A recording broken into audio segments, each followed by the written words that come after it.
Tales to Terrify.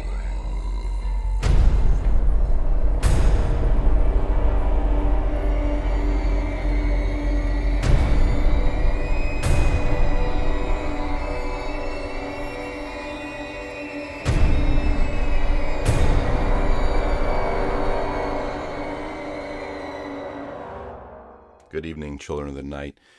Must be coming to you as a bit of a surprise that you're hearing from Tales to Terrify on a day other than Friday. This isn't going to be one of the normal episodes. This is just the announcement that we made our funding goals. So for the immediate future, we're good. We probably will need to be looking for money again in the future, but we're out of those dire straits. Now, you're going to be hearing from Tony today as well. However, also, there'll be an interview with a very special guest, Tycelia, Larry Santaro's wife. In it, they discuss quite a bit of things that are sort of history of the podcast, and I'd kind of like to kind of comment on a few of those things as well. Now, for the folks who have joined the podcast in more recent months, Larry is our founding host. If you haven't gone back and listened to the archives, which I recommend that you should, he's our founding host, and we unfortunately lost him to cancer. So it was quite nice to hear from Tycelia, and I think that you'll enjoy the conversation that Tony and she have, because there's a bit of history that goes into it, which actually I, despite being involved with the podcast for quite some time, was unaware of. Now, this is a little bit more of an informal recording, and for the folks who are maybe a little less interested in these sort of things, this isn't going to contain any sort of story or fiction, since it's sort of a in-between episode, a status update. And because of that, typically I have a sort of a script that I work from when I'm recording, so that I minimize the amount of author names or narrator names or story names that I get incorrectly. And also because that we're trying to get this into the recording and out to you as quickly as possible. If you hear any unusual noises, the only time I was able to hit the record button is when some roofers are working right across from where I live. So you may hear a few bangs in the recording. Now, in the interview with Tycelia, there's a few things that I did not realize. For example, Tales to Terrify's original home was the Nook. The Nook is a real place. Didn't know that. It's a specific room in Larry's home. I imagine that I couldn't really name our recording place from where it's at, because it's my wife's walk-in closet. It's where I do most of the recording for narrations and the episodes themselves. But I had a lot of good memories listening to the shows at that time, including Mahler, the ink black cat of the Nook. I did marry into a cat myself, and decided not to feature her on the podcast because she's kind of irritating to me. In fact, most of my edits that I have to do when I'm recording is to take out me swearing at the cat for making noise. I suppose that we could have named the show Annals of Annoying Animals. She were to be featured on the podcast. Now, one of the things during our fundraising that I really wanted to make sure that did not really happen is lean on you, the children of the night, the listeners of this podcast, for money while using Larry for that. Or Larry's passing. I felt that would be in poor taste. Now that time has passed and we're back into an area where things are looking much better for us financially, I'm quite happy that we can take a look back at where things began, where they're going, and everything in between. When I had initially taken over the podcast after Larry's passing, for quite some time, and even perhaps a bit to this day, I feel that I'm just a boy who's wearing daddy's shoes, if you kind of get my drift. For those of you who have joined us recently, I would encourage you to go back and at least listen to a couple of the older episodes that Larry was hosting. The man had so much experience with the entertainment business, with producing creative content, and he had a voice for it. I think that I have a pretty good voice for podcasting, and some might say a good face for podcasting as well. But he had a much better one, specifically for the genre of horror. Wonderful voice for it. So I really appreciated it, listening to any of his work and getting to know him. In the interview with Tony and Tycelia, you'll also hear as well about Larry's collection of DVDs and books.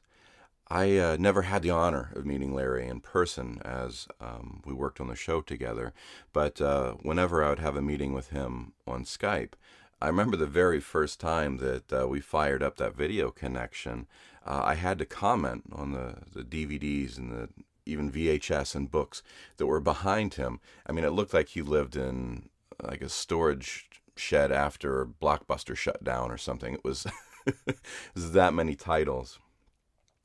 I actually also haven't really gone back to reminisce, to listen to any of the old recordings. As I said before, I didn't really meet Larry in person, didn't have the opportunity to do that. But despite that, with his passing, going back and hearing his voice is still a bit emotional for me. So it's been uncommon that I've gone back to listen to them.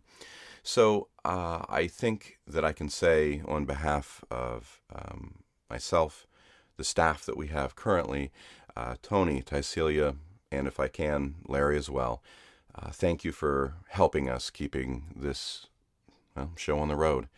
So now I'm going to step aside, and you'll hear a little bit from Tony, and stay tuned. We'll see you on Friday for a regular episode of Tales to Terrify. Hello, everyone. Yes, this is Tony C. Smith again. Yes, the boss, who deals with the finance and everything like that. As you know, we had kind of hit the wall with Tales to Terrify. We've been doing, and we're kind of still, in the process, I guess, we're always trying to raise funds for Tales to Terrify. We had, it was pretty desperate, to be quite honest. We had about 10 weeks worth of shows. And I wasn't, going to let Stephen, work up and get all sorted out for more shows. We kind of needed funding. And like I say, we were going to switch the lights off. It was as simple as that. And that's it was the kind of last thing ever I wanted to do on Tales to Terrify. But it wasn't kind of happening. It wasn't, people weren't kind of donating. And it wasn't, listeners' fault. It was just, no one's mentioned it, and things had just kind of, moved on and just carried on as normal, but kind of when I realised how much we weren't getting supported by Tales to Terrify, we kind of had to kind of make some sort of kind of deadline decision. Well, the good news is Tales to Terrify is going to go on into the future. It's, people, and I cannot honestly, it's hard to put over in kind of audio words just what it means to me, what it means to everybody to kind of, just to keep it going. Do you know what I mean? Stephen's now taking the show with everyone behind the scenes and just taking it up to a plateau in greatness that's, beyond what I could have imagined. And like I say, we've got funded now, monthly donations are coming in, which is going to keep this going. And that's all that I wanted, you know what I mean? Just to kind of make sure it was kind of going and make sure it just survive, just kind of, that's the key with it, just the kind of the longevity. We want this show. Everyone wants, the amount of emails, do you know what I mean? Coming in just like, I never realised, do you know what I mean? God, why didn't you say it? Why didn't you say it before? You know what I mean? And it's quite humbling to kind of realise how many people, rely on Tales to Terrify, the kind of the daily, not the daily fix of kind of horror, blood and guts and gore, but just that kind of community. Just, it's a lovely place to be. You know what I mean? Yes, there's some granted there's some strange tales in there. You know what I mean? But that's the kind of the beauty of it. And like I say, we did this kind of monthly fun drive, and it's been lovely. Do you know what I mean? People's kind of stepped up to the mark and, showed the true colours, and it's been, wonderful. So yes, Tales to Terrify is going. It's going ahead. We're carrying on there now. We haven't got that switch, 10 shows ahead of us, 20 shows ahead of us where it's going to get flicked off. Yes, we need donations. Hey, don't get us wrong. Do you know what I mean? I'll keep coming on every now and again and kind of, asking for them. Hey, listen, I don't mind asking you, you know what I mean? Kind of shaking your pockets and that. Honestly, that's how it kind of works. A little monthly donation just means that we're kind of, 3 months down the line, it's still easy to kind of just keep the show going and not worry about the finances, So it means so much to everybody. That, Tales to Terrify is kind of terrifies. Where's that come from? Tales to Terrify is, moving forward, for bigger and greater things. And there's a little kind of, a thank you and just to kind of, have a little listen to who I probably call the mother of Tales to Terrify. Larry kind of started this show, but behind Larry, there was his good wife, Tycelia. And, it was Tycelia just as much as Larry's the kind of driving force behind the kind of the shaping and the kind of the way, it wanted to go, Tales to Terrify. It was just lovely to have them two there on the other side of the pond, knowing how, how this show was getting created. And I've got a little chat with Tycelia. It's tough for her. There's no getting away from it. You know what I mean? She's lost that kind of soulmate, and some deep dark times into Celia's life. But I was lucky enough just to just ask Tycelia to come on, just to have a little chat, just to tell her about herself, and just what Tales to Terrify meant to Larry. And I'll put it on there now. Tycelia. Yes, hi Tony. You will be surprised, but I have the current Tales to Terrify. I wanted to check it out before I talk to you. Oh, right. Oh. Hey, that's fab. Hey, honestly, Tycelia, it's lovely just to hear your voice again. Do you know what I mean? It's just kind of just so sweet. I miss recording. That was always so much fun. Listen, as well, I wish I'm sure I nearly got you to do your own show as well. Just you slipped out of me grasp there when I was asking for you for. Well, I saw how much devotion, time, and energy it took Larry to do the show the way he wanted to do it. Okay. But listen, honestly, from the bottom of my heart, Tycelia, I so appreciate, you coming on and even just having a chat with us. Do you know what I mean? It's just lovely to kind of know you're still kind of there and, and from the Facebook pictures as well, you know what I mean? It seems a lovely place where you're at. Yes, it is. It's a beautiful part of the country. And, of course, Larry and I had been spending all last spring trying to decide where to move to when he retired. And we never did really come to a decision. And then after he passed, my landlord wanted to rehab. So I had to dismantle the Nook. And then the Lakeview area became so expensive, and I got to be 72. I didn't want to buy a house. I didn't like the idea of a condo, and I still had friends back in Maine, although it had been 12 years in Chicago. So I had a friend that I taught school with, and we decided that we would try sharing a house. So that's the process that we're going through right now. But it is really beautiful here, and I've managed to reconnect with a few people. So that's nice, and there's a lot of art here and writing, and so I'm going to take advantage of that once the year opens in September. And then I've got a short trip to Florence planned with my cousin. So that'll be nice. Gives me something to look forward to. You know, you were just mentioning there. Did you, because I never knew, I might have missed this completely. Did you actually, you know, in the real world, you know, with Larry in Chicago, did you call your house the Nook? Is that, you know, did you kind of refer to it? Yes, when you first came up we had a long flight of stairs and a little tiny landing, and when you opened the door, there was a section that had a bed, a lamp, a chair, and floor-to-ceiling books, because it was all an open space. So we had floor-to-ceiling bookcases as room dividers and along all the walls, and that area was called the Nook.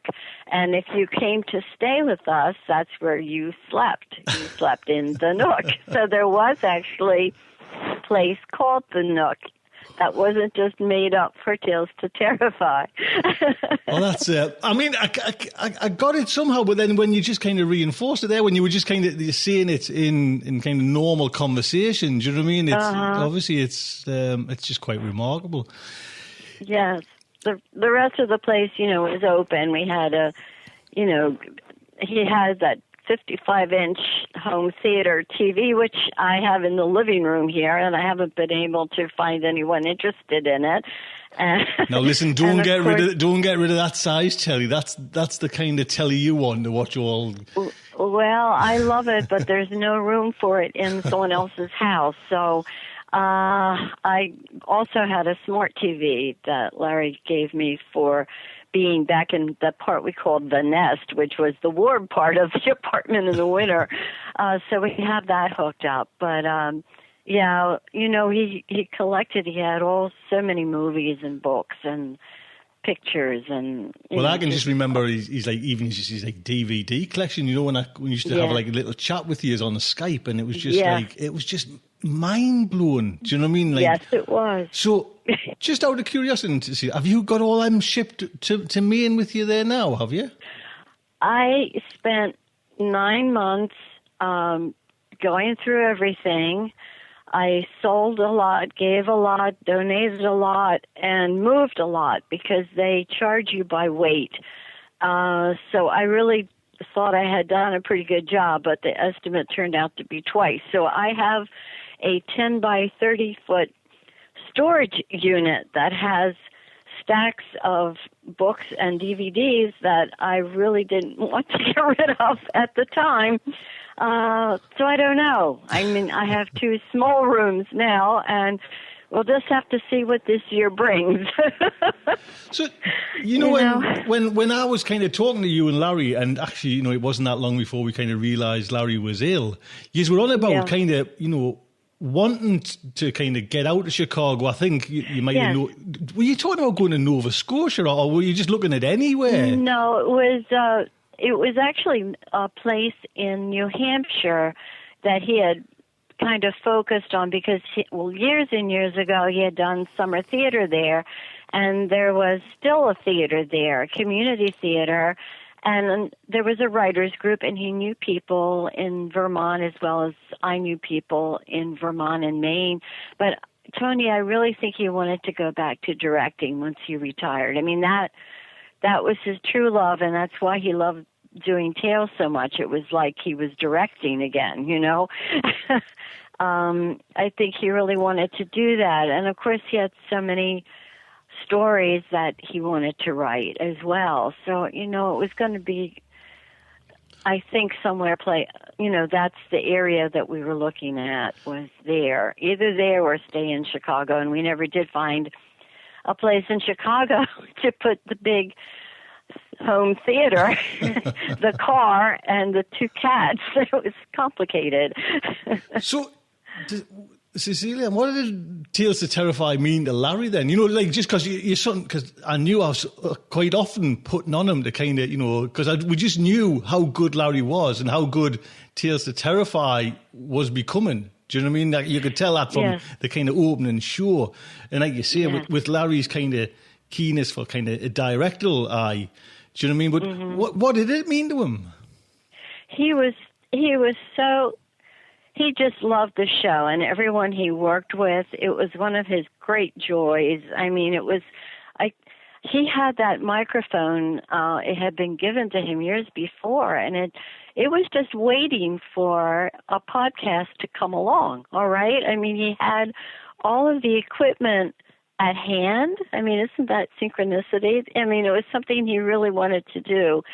And I know that he's happy that children of the night are more plentiful and, are keeping it going. I love the archive, and every once in a while I go back just for a little listen to his voice. And I wanted to tell you that at the end, he lost his voice the last 2 months of his illness, and he would play something from Tales to Terrify to let people hear what his voice really was.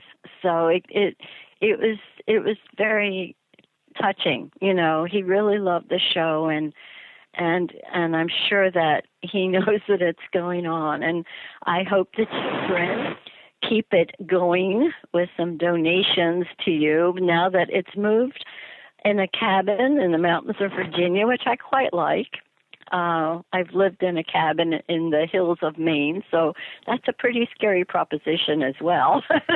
Well, like you say, it was just the way, it kind of, like you say, it took all by surprise with kind of Larry's passing. And then it was something that I just didn't want to, it's something you kind of just cannot give up. You know what I mean? Especially now, you know what I mean? And like you say, we had that little fund drive.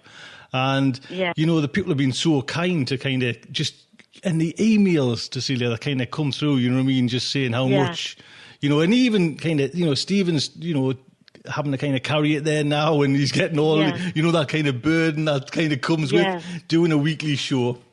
It's, and everyone, because there's a couple now helping Stephen. But it's, good. It's like you say, we've got to keep, for me personally, it's got to be one of these things that's got to be kept going, do you know what I mean? And especially, even just, when you said there, you listen to it, because I was going to ask you that, we mentioned when we kind of first hooked up, that just having a bit of chat.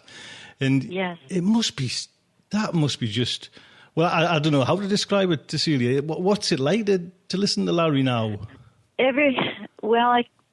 I still can't do it for very long. I think I can, but it just makes it so real that he's gone. And that's the hard part. I know that in the future I'll probably be, because I have all kinds of recordings of him reading, and CDs of him reading, and cassettes of his voice and him reading. But it's still really hard to look at him and to listen to him, because it just makes it too real that he's gone, But I'm glad they're there, and I'm glad it's in a way he's still alive in the electrons out there in the universe, and anyone can see him and hear him. I was so happy that I found that little blip of reading that I could put up on the anniversary of his passing. It just was nice to put that. Well, it's funny, you wake up in the morning and you look around, and I kind of just checked my Facebook, and I seen it straight away. And honestly, I just blew it up full screen, and it was just like, it was just Larry there. And you know what I mean? And it's probably a million miles away from how you feel, but it just it made me happy that day. That was a hard day for me, and that was like the best thing that could have happened. I guess he just directed me to it, because I didn't even remember that I had it. I was always taking little clips of something here and there, and I just found it, and I thought, oh, this is what I want to put up, And it was nice to see him, and he looked good, and reading from Drink for the Thirst to Come was nice. And that beginning is so beautiful about how happy everyone is, Well, that's, everyone kind of knows Larry for the kind of, we know he kind of writes and that, but when you kind of listen to him writing, listen to the kind of stories, you realise just how bloody good he was at that, you know what I mean? And taking his time to do my Tales to Terrify there, it's kind of cutting into his writing time. Mind, it's fascinating that you see he was, possibly going back into kind of, doing directing the theatre. Would it be kind of just theatre work that Larry was into, was it, Tycelia? He, his original degree was in theatre, and one of his friends who is an actor, a successful actor in Chicago, when we were talking about Larry, he said, you know, Larry could have had several different successful careers. He was a terrific actor, but he just didn't like to act. I said, I know. He always would say to me how he didn't want to do something over and over and over again. That's why directing appealed to him so much. He got to be everybody and oversee everything. It was much more exciting for him, you know. But he often would say, I mean, as I went through a lot of emails because I was trying to archive our letters and things that he said, and he would once in a while admit that, you know, with something like, to tell you the truth, I really miss directing. You know, he would come right out and say it, sometimes in an email to a friend, you know, so it wasn't something he dwelled on with me, but I knew it, you know, that was his true love. So I think in retirement, he wanted to direct, and he wanted to put his telescope up in the backyard and do the podcast and write his stories and just be happy, you know. Well, I tell you what, you know what I mean? I know we kind of, Larry, with the writing and, you know, the kind of show and that, but honestly, to see his voice, man, you know, when you kind of listen to him, it was so intimate and so personal, especially on, you know, doing the show. Yes. But when he kind of just read a story, do you know what I mean? You were, Yes. That's the kind of the beauty of you, were captivated. And I don't know if you can remember, the best ever for me was when I kind of started this other podcast about, I forget what it was. It was some Battlestar Galactica podcast. That's right, Blood on. Yes. And he did like little intros for it where he was like a kind of reporter, a little man, and he killed, you know, one of these Cylons. And that quintessentially was Larry, you know what I mean? And he described how he did it, you know what I mean? Kind of in his office, and he was like under his desk to get the atmosphere. Yes, I remember that. You know, and even, you know, even little bits where, you know, you had like a little headphone on, the acting, he threw it off to get this kind of atmosphere going. Yes. And, you know what I mean? Even now, I mean, it kind of cuts us up now, mind you, when I play that, you know what I mean? It's just so powerful. Yeah. You know, because we've got Diane's music on the end of it. Yeah. I am so lucky because I knew Larry. We first met back in the 60s in college, and we read to each other then. And I can remember reading scary stories to each other by candlelight, and his mother coming on the back porch was like, what are you two doing? You know, we were reading scary science fiction, whatever. And then when we started to get back together again, you know, it was phone conversations, and we'd read to each other over the phone. And then when we got married, we still continued to read to each other. And I just consider myself the luckiest person in the world to have this wonderful voice in my ear reading to me. I mean, how lucky. I used to say if I weren't married to him, I'd be in love with the voice that was on the radio.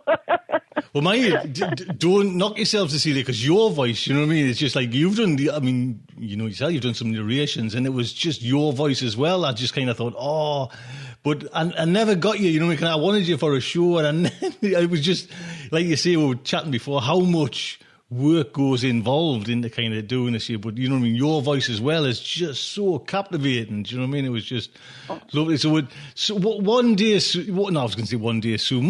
the future we'll hopefully get you, you know, get a narration. We'll let everybody else do the work and you just do the talking. I would love to be able to do that. I don't, of course, right now I don't have any equipment, but I have always loved reading aloud, and that was, you know, something Larry and I shared, and gave a lot of joy to each other, you know, that we could do that, and I did like it. I liked working with him, and he liked working with me because I didn't make a whole lot of goofs. So when it came time to edit, he didn't have to spend a whole lot of time on me. Well, to see that, what's the future got for you then now then? Because, I mean, like I say, I've seen your Facebook pictures, and they're just lovely. And it looks, the sweetest place. I would pack up my bags tomorrow. You know what I mean? And kind of come over there. It's just a gorgeous looking place. So, what are your plans for the future? Well, a lot of. It's really hard. One plan, I guess, is to try to find more peace, less sadness in the future.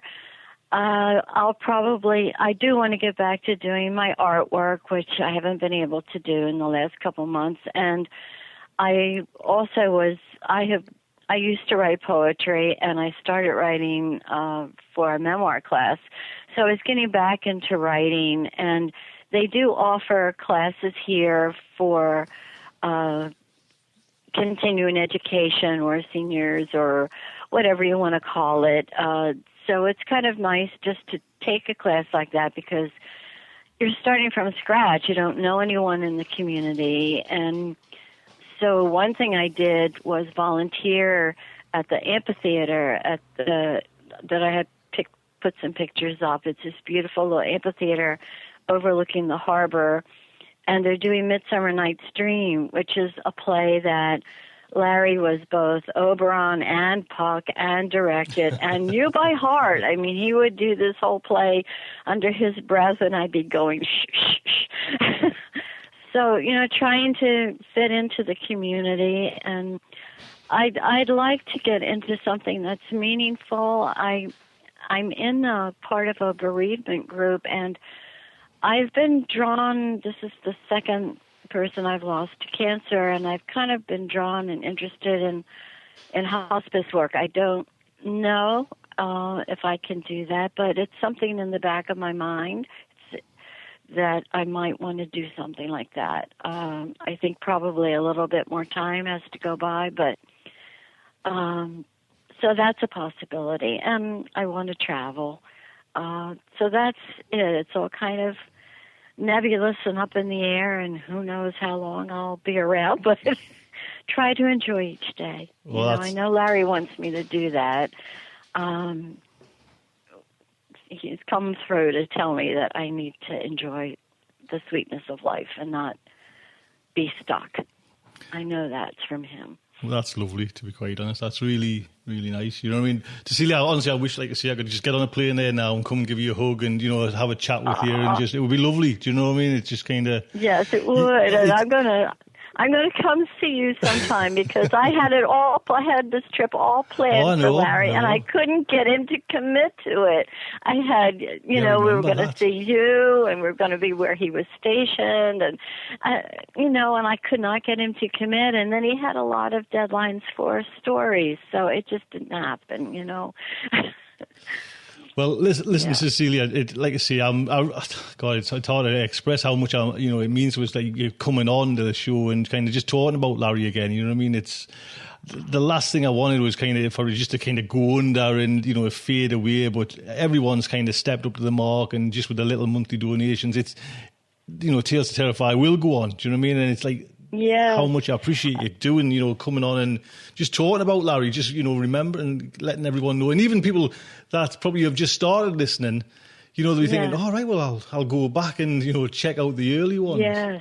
Yes, check out the early ones. They're really fun. And the first show is wonderful. And I noticed someone had posted on Tales to Terrify Facebook on his anniversary that they went back and listened to that first show.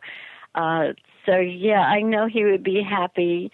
And as I said before, I hope the children of the night keep it going with their little donations of a little bit of money, whether it's in pounds or U.S. dollars or anything else around the world.